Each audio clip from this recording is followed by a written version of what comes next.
This one change can double the amount of fat loss that you are able to achieve. Sleep doesn't just decide if you lose weight, it decides what kind of weight you lose. Several nights of poor sleep, we're gonna have compounding metabolic stress. So we're seeing our metabolism is struggling, our inflammation is gonna be higher, our cortisol is gonna be higher. When that happens, it blocks fat burning. How can we improve our sleep? Hello, everyone, and welcome back to the latest episode of the Metabolism and Menopause podcast, where we help you understand this new body of yours.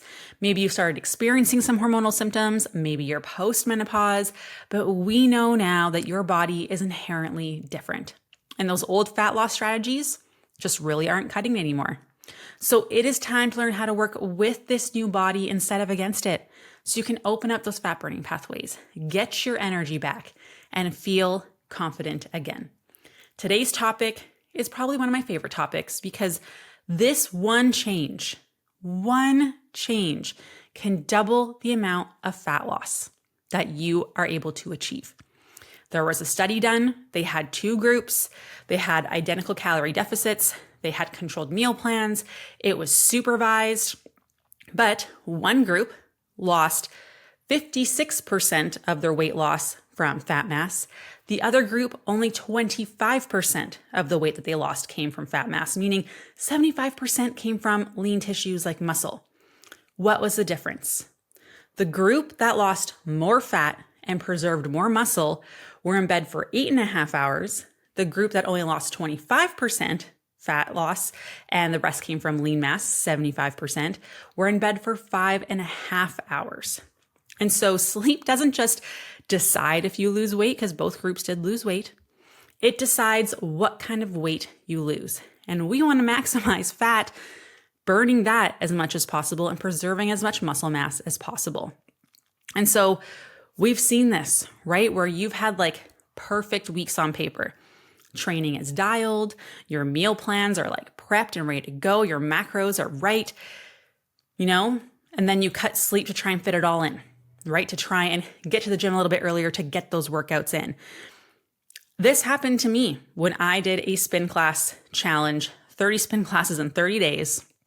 And yeah, the scale got lighter, but my pants actually got bigger.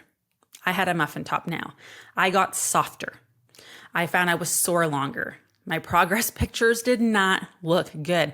And it's because I was sacrificing sleep and recovery to try and get results when it was actually causing me to lose more lean mass than fat mass. The scale went down, but my pant size went up.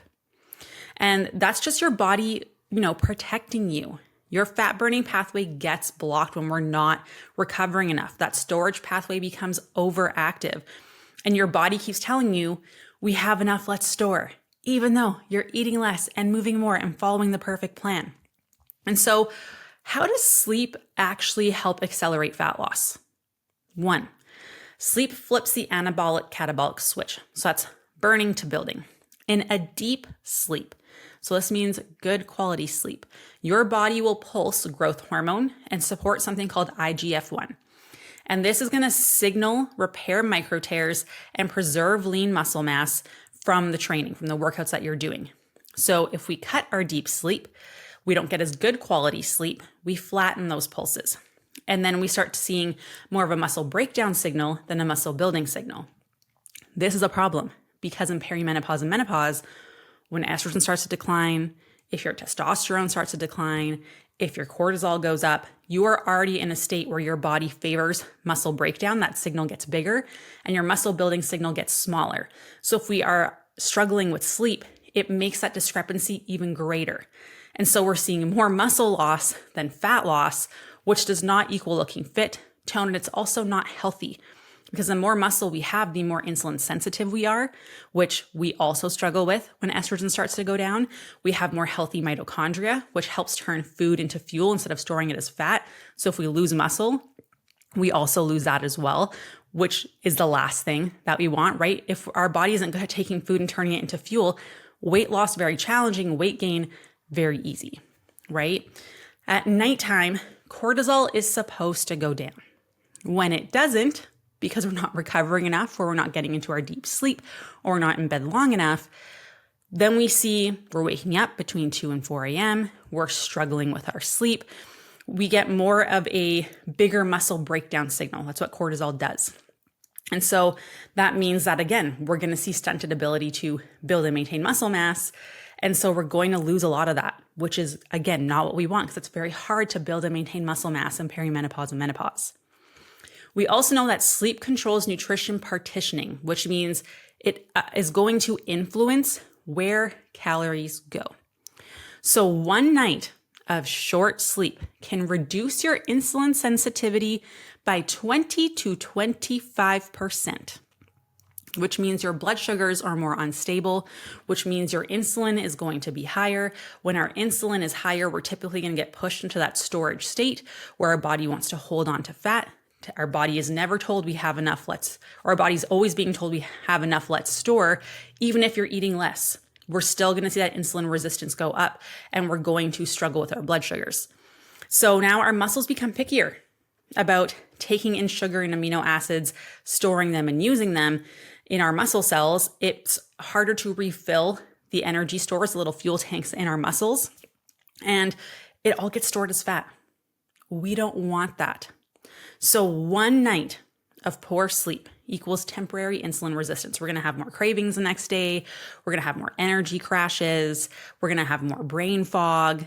Not a great situation to be in. If we have several nights of poor sleep, we're going to have compounding metabolic stress. So we're seeing our metabolism is struggling. Our inflammation is going to be higher. Our cortisol is going to be higher. When that happens, it blocks fat burning, pushes us into that storage state, telling our body we have enough, let's store.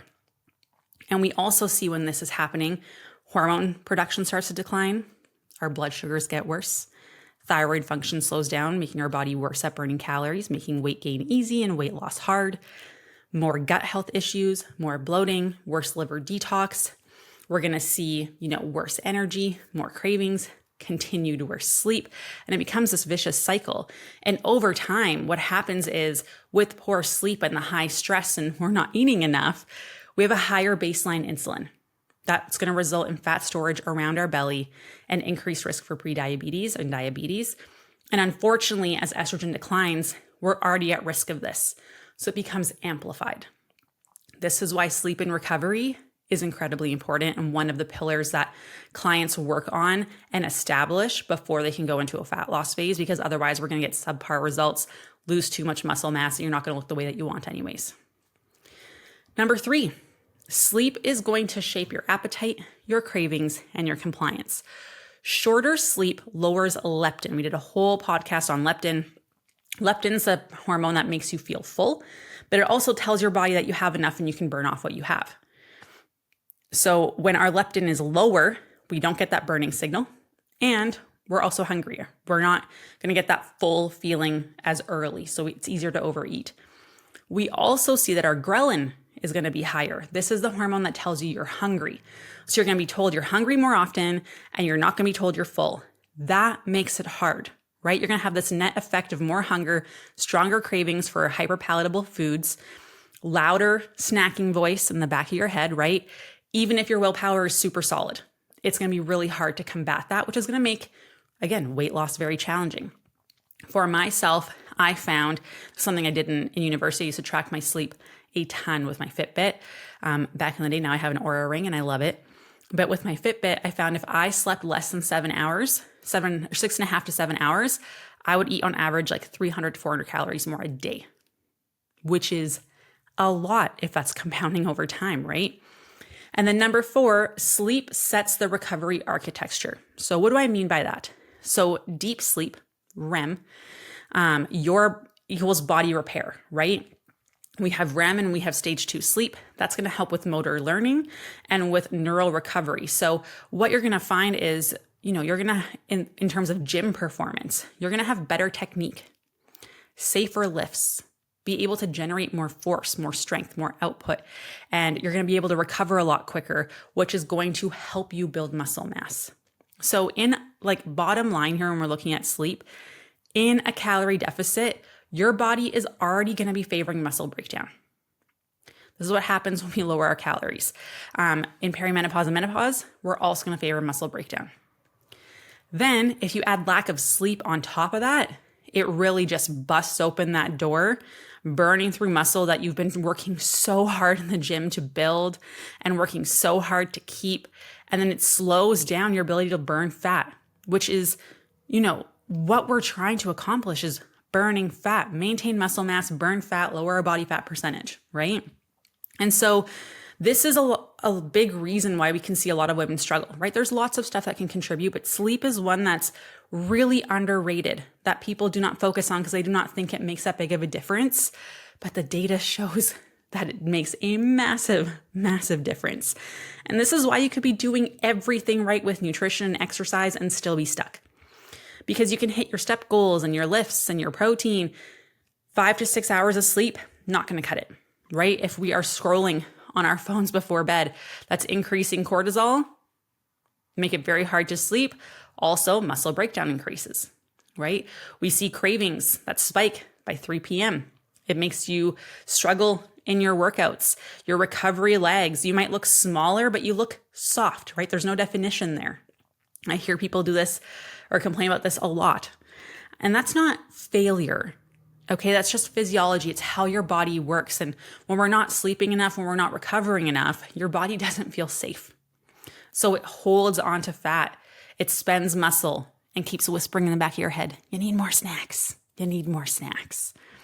Right? And so we know that if we pull that lever, improve that restorative sleep, it's going to restore that safety signal in your body. It's going to restore your muscle mass. It's going to make it easier to hold on to, and it allows your body permission to release fat. So how can we improve our sleep to, preserve muscle mass, to burn fat? Because this is a very common complaint that women have during perimenopause and menopause, right? So number one, the thing that you have to do is guard your sleeping window. Make it real. Like aim to be in bed for 6.5 to 9 hours. It's, life is chaotic. Let's be honest, right? So it can be tough if you're only in bed for 7 hours to bump it up to 9. Increase slowly. Even if it's just 15-minute increments every week, 30 minutes, slowly working your way up. Try and anchor your wake up time within a 15-minute window. This helps set your circadian rhythm to allow your body to get into a good routine, a good system. Our body loves routine.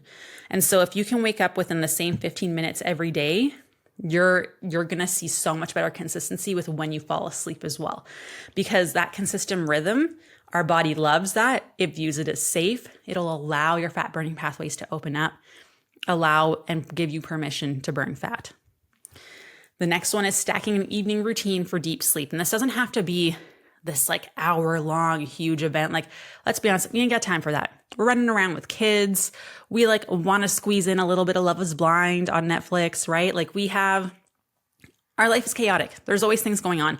And so it doesn't have to be this huge routine. But here are some things that you can do before bed that can really, really help. Number one, cutting caffeine off 10 hours before bed.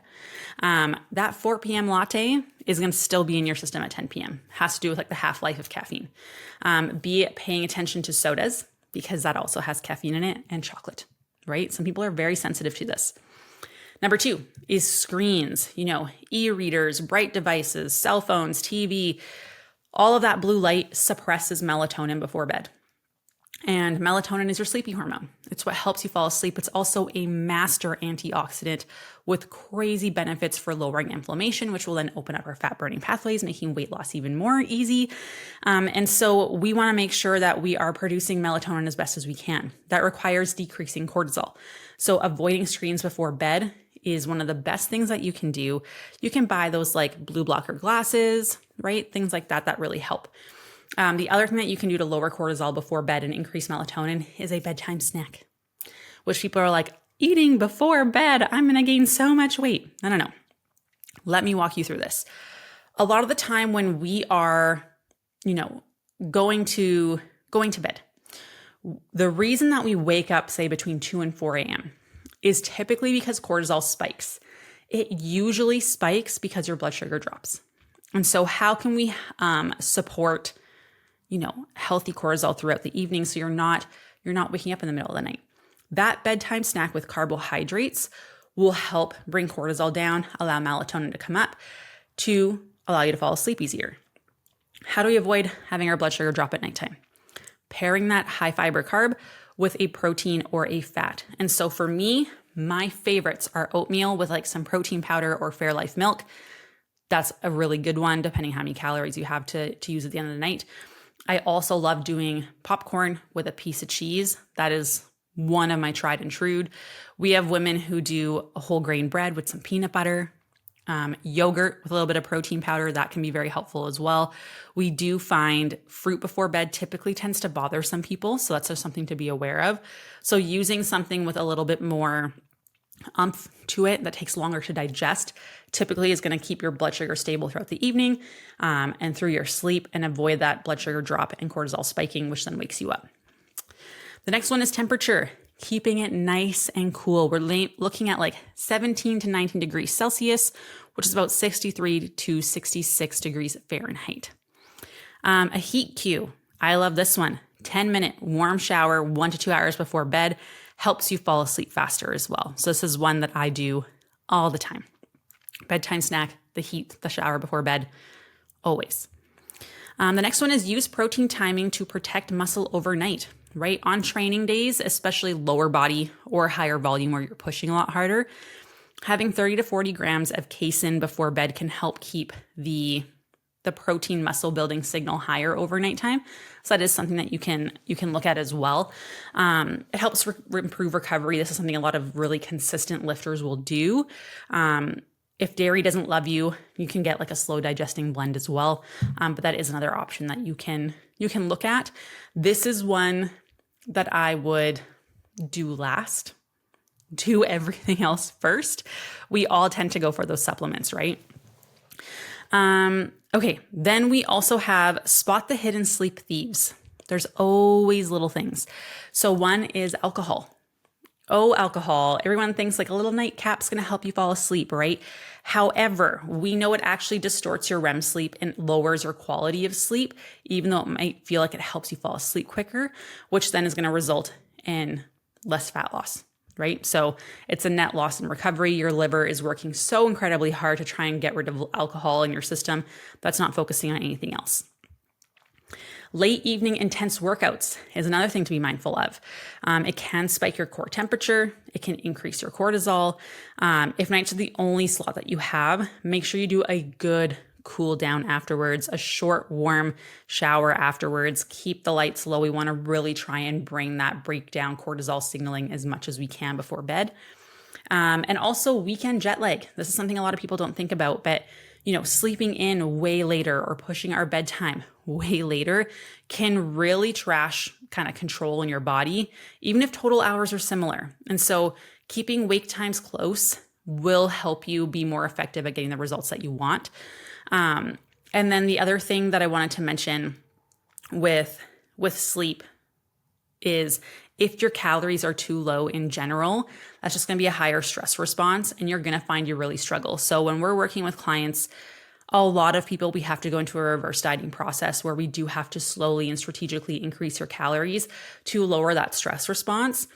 Typically, the first things that we see improve are going to be sleep and energy. There's always some anomalies there, but I would say 95% of clients see those changes within the first 6 weeks, which is phenomenal because we know that's going to help open your fat burning pathways, making weight loss much more easier in the future when we get into that fat loss phase. And so some things that you can try to do over, the next week, adding things in slowly. Try adding 60 more minutes in bed, right? Try and be there for 7.5 to 9 hours. Cut off caffeine by noon, ideally. That's always great. Do screen-free the last hour. Maybe you're reading a paper book. Maybe you're stretching.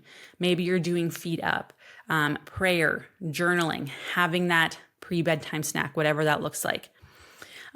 Doing morning light in the morning, getting that sunshine in your eyeballs really helps set that circadian rhythm and that clock, getting you into a better routine. And that will really help again with that fat burning. We also know morning sunlight helps increase mitochondrial amount in your body. So you'll have more powerhouses that have that you have in your body to take food and turn it into fuel instead of storing it as fat. So that's a double benefit there. And then also see how you're feeling in the morning. How's your energy? How's your cravings? Like, those are two very big things that tell us, are you actually recovering appropriately? Because you're not supposed to wake up tired.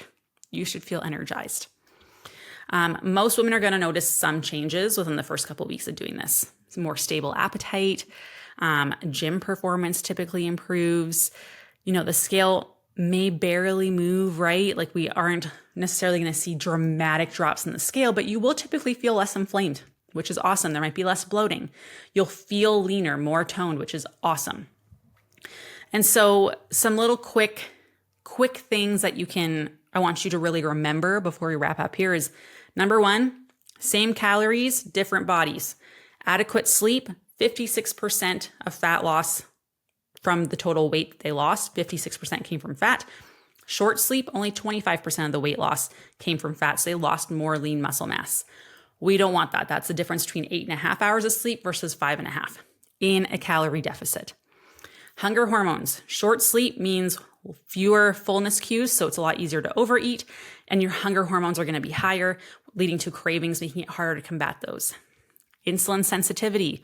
One single night of short sleep reduces insulin sensitivity by 20 to 25%, pushing us into that fat storage state, making blood sugars unstable, which we already struggle with during perimenopause and menopause. Get that pre-sleep snack in. That can help a ton, especially if you are someone who is waking up between 2 and 4 a.m. And then avoid the screens at nighttime. Get that sunlight in your eyes in the morning. Those are huge things that people view as tiny, that they're like, that can't be it. I must just have to cut calories more, must have to cut carbs more. I must have to work out harder. This is where we see a lot of people sacrificing sleep for workouts in the morning where it's not beneficial for them. We have to address recovery first before we can start doing that, because sacrificing sleep for workouts for a lot of people ends up being part of the reason that they can't get the results. And for some people, you can only work out in the mornings. Cool. We might have to pull back, allow your sleep and recovery to improve, and then slowly increase it 1 day per week, 2 days per week. We do this with clients a lot to make sure their body's in a place where there's adequate recovery for the amount of stress that they're putting on their body. And so if you have been pushing harder and you don't feel like you're getting anywhere, you don't look like you're working out, you don't have that definition that you're looking for, it's not because you're weak, right? It's not because your body is broken. It's because sleep is this gatekeeper. When you improve sleep, your physiology finally says, oh, we're safe. We're recovered. Your hormones communicate better. Your receptors actually listen to the signals that are being sent in your body. Your muscle is protected. And it's like you kind of get this golden ticket of fat loss permission is granted. Muscle is built in the gym, fed in the kitchen, and protected in your sleep. And that is key for being able to lose fat, get toned, and feel like you again. Please share this with anyone that you know that is struggling to get the results that you're like, they're working so hard. This can be the missing piece. And for a lot of women, it is. If you have any questions, comments, concerns, please reach out. I am always happy to help. I love you so, so much, and have a great rest of your day. Bye.